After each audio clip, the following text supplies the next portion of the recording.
Johnson, you're Joe Biden. I do think you need to tell the American people tonight and guarantee the American people tonight that people are not going to trade off of your name, Mr. Vice President, and make money off of your name. I do think the public wants to hear that.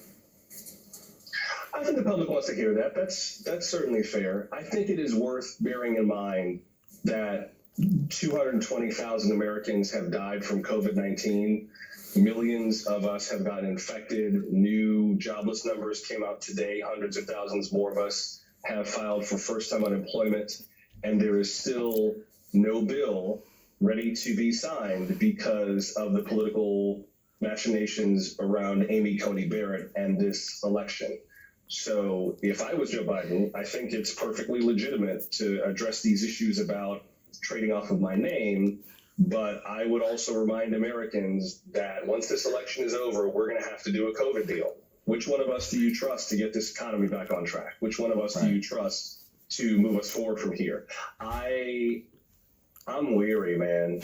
I'm so tired. Like, the debates are just stultifying, and the people who chime into us on the week and who email us, they're over it. They're over this whole cycle. Even people who want to see the debates, people who want this to be a robust exchange of ideas.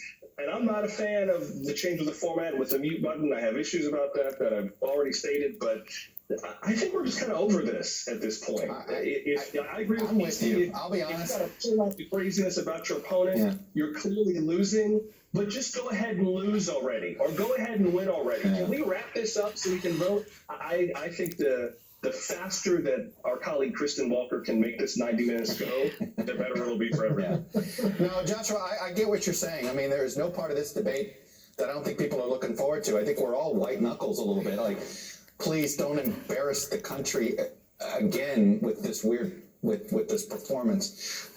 Michael Beschloss, the president's behavior in the last 48 hours, I know we sit there and say, oh, he's always like this. You know, if it's possible, he did turn it up to 11. I mean, this business was 60 minutes, which I find just weird. In fact, he chose to release this whole thing, and so before the debate tonight, here now is a soundbite of the President of the United States cheering on the Supreme Court getting rid of Obamacare. Let me play it. Well, we'll have to see what happens. It's got a ways to go. I mean, we'll see what happens. I think it'll end. I hope that they end it. It'll be so good if they end it. And if they end it, because we will come up with a plan. Yeah, we will. But you said it would already. We have large sections of it already done. And we've already come up with plans. It just seems so self-destructive, Michael, what we're watching of this president the last 48 hours. It does. And, you know, compare this to what a disciplined candidate would do. You know, you and Casey were absolutely right when you were just talking about that first debate. An awful lot of people told pollsters Donald Trump didn't look like a president. He sounded weird. He was rude. So you would think that maybe tonight he's going to try to overcome that. So how does he overcome it? He does things like what you just showed us, you know, puts out that whole 60 minutes interview with not too much presidential behavior.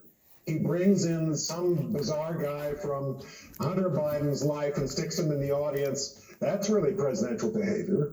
It really suggests that this is a guy who's in love with the idea that he won last time by such things as bringing Bill Clinton's accusers to a debate. And if he does that sort of thing, once again, perhaps he'll pull it out this time. This is a campaign that is not about strategy. It's not about discipline. It's not about message in the last 12 days. It's about a candidate who's basically satisfying his own psychiatric urges for the next 10 minutes and making himself feel better, whether or not it damages this campaign.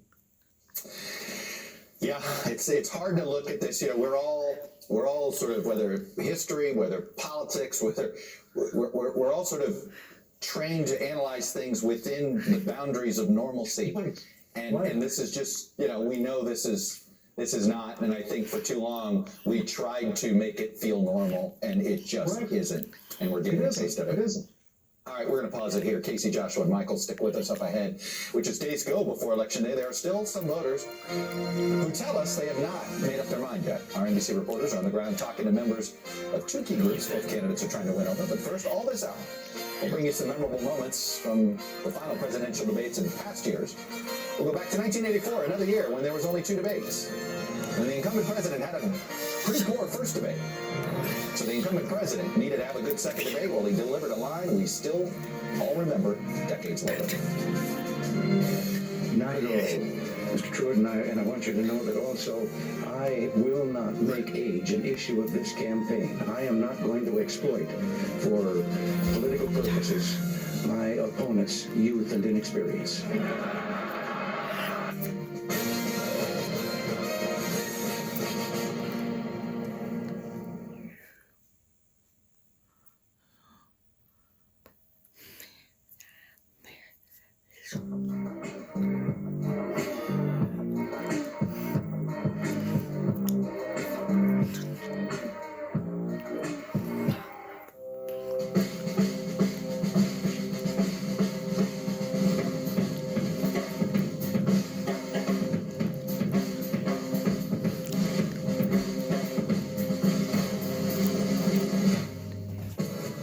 Have had more favorable conditions, allowing them to push the flames away from homes, but the wind can change all of this on a dime.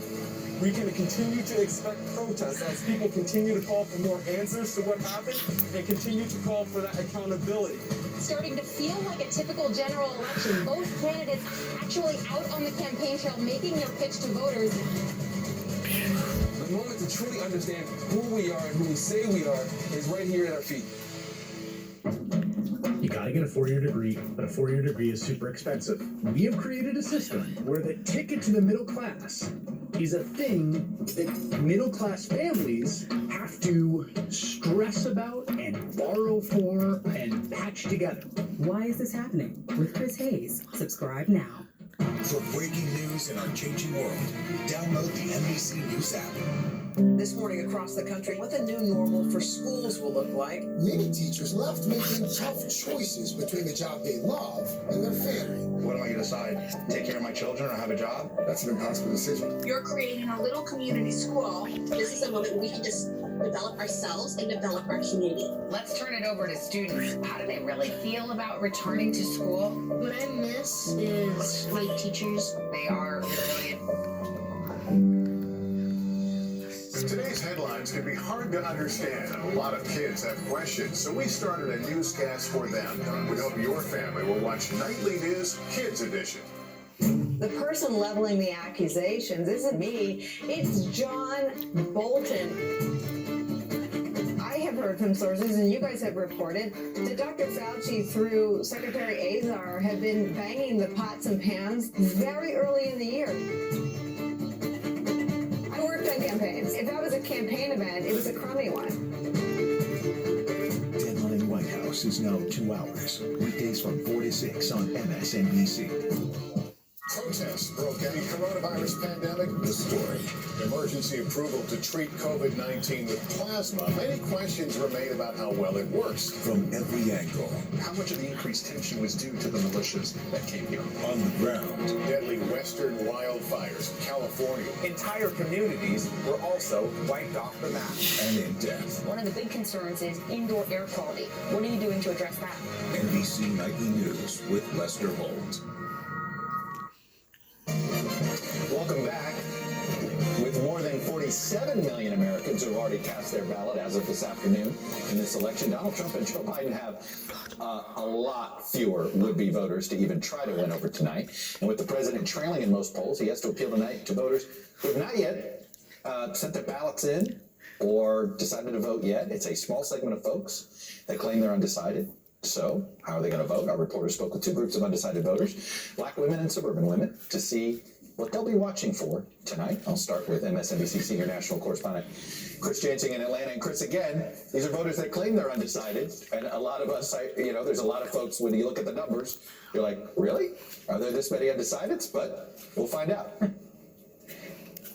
Yeah, they bristle at the idea that they're not undecided, that they're somehow making it up, but they're not undecided between Trump and Biden. 30-something black women are not voting for Donald Trump, no way, no how. The question is, will they vote for Biden? Will they write in someone else? Or will they simply not vote for president? Look, they are tired of what they see as a Democratic Party that takes black women voters for granted. So here's what they told me about how they're feeling right now about the party as a whole and Joe Biden in particular. Take a listen. It's like a bad relationship. Yes. When you keep telling your boyfriend, hey, you know, I like flowers on Fridays. And he said, I'll buy you flowers on Fridays. And every Friday there's no flowers. What flowers do you need delivered to you at the debate? I don't want to hear if this or if that or after the election. You need to discuss the wealth gap. We need to discuss why we are discriminated when we go to buy a home. Why are we getting these higher mortgage rates? Me not voting for Biden is not a vote for Trump. It's me saying, hey, Biden, I want you to do more. We're all going to watch the debate together.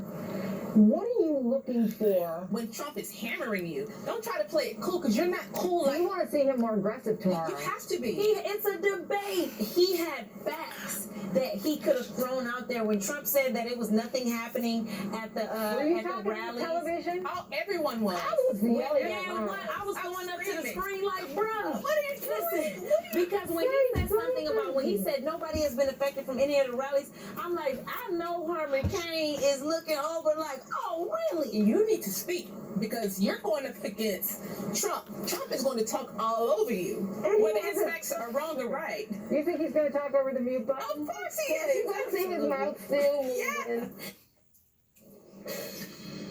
They want aggressive Biden. They want focused Biden. The stage is set back there. They're about to arrive. Look, they said it could be a large determining factor for them tonight. And a place like Georgia that Trump won in 2016 by 5 points and is now dead even. These are the kind of voters that are going to make a difference, Chuck. Whether or not people actually believe they're undecided, I tell you, after talking to them for 90 minutes, this is a group of voters who frankly don't feel that they have to choose between what they consider to be the lesser of two evils, and they say they won't do it. So they need to see something tonight that makes them come over. I'll tell you, Chris, I'll tell you what I took away from this, and it makes a lot of sense. They want to see a tougher Joe Biden, and I think that's a fair critique. We've not seen a tough Joe Biden throw a punch. He's taken plenty of punches. He has shown his resiliency, right? But that was interesting to me, and I think there are a few other Trump-leaning voters that might actually come over to him if he shows some toughness tonight. Chris Jansen in Atlanta for us. Chris, thank you. Now I want to turn to NBC's Heidi Presbella, who is in Hershey, Pennsylvania, which means it smells terrific where she is right now. But she's been speaking to suburban women voters. And if you were able to not get distracted by the smell of chocolate, Heidi, tell us what you learned. Actually, in a parking lot, Chuck, but we'll just go with the chocolate. I've been speaking with these groups of suburban women now for a couple of weeks, listening in on the focus groups that they're having. These are women who voted for Trump in 2016 and now are undecided. And, you know, I'm here walking up and down the street in Chocolate Avenue, and you get a sense that Trump, you know, his comments about needing these women to love him again, there's a reason why he's saying that. It's because they once did love him. If you look at the polls, Chuck, he won white women in some of these leafy suburbs in these battleground states by a pretty narrow margin. But now in Pennsylvania, he's losing them by about 10 points to Joe Biden. And from what I could surmise from speaking with these women, they kind of fall into two groups. The first group is the Republican women who are more moderate, and they're like, look, I'm going to pull the lever for Biden, but I don't really want to talk about it. I don't want to talk about it on camera. I'm putting country over party. Let's do this. And then the second group of women who are like Lisa Brackbill, who I spoke with yesterday, who are more conservative Republican women who are really agonizing over this choice. Take a listen. I was told by a longtime friend that if I don't vote for Trump, I'm voting to hurt her children. Definitely gonna vote, absolutely 100%. I guess I just keep waiting for something from either candidate to just be enough to sway me one way or the other. I honestly would probably feel best with my conscience in voting third party, which I know also is kind of risky. A lot of people consider it to be risky. So I just keep waiting and hoping. So maybe something in the debate, now that it can be muted, maybe something will happen that I can say, okay, I can feel good in my conscience with voting for you. After the debate, I talked to a group of women, all 2016 Trump voters, and there wasn't a single one of them who was certain that they could vote for Trump again in 2020. In fact, the one person who had really been leaning toward voting for Trump again was back on the fence. It wasn't that they had necessarily decided that they were all in for Biden, but most of them told me that that debate had absolutely closed the door on Trump. So, Chuck, you get a sense from these women that they're not really voting for Biden, but they're voting against Trump. So for this next debate, what does that mean? It means Biden better just not screw up. Longwell also told me in that interview that that you call these women shy Biden voters. In 2016, we had the hidden Trump voters that we all talked about who showed up at the polls and really swung this surprise victory. Now we're talking about these women, and you can label them, like she said, as shy Biden voters. That's a fascinating thing, and I completely agree. I think there's more likely to be shy Biden voters. I don't see many shy Trump voters this year. Heidi Presball in Pennsylvania Forest, and Hershey in particular, thank you. With me now, Carlos Cabello. He's a former Republican congressman from South Florida and an NBC News.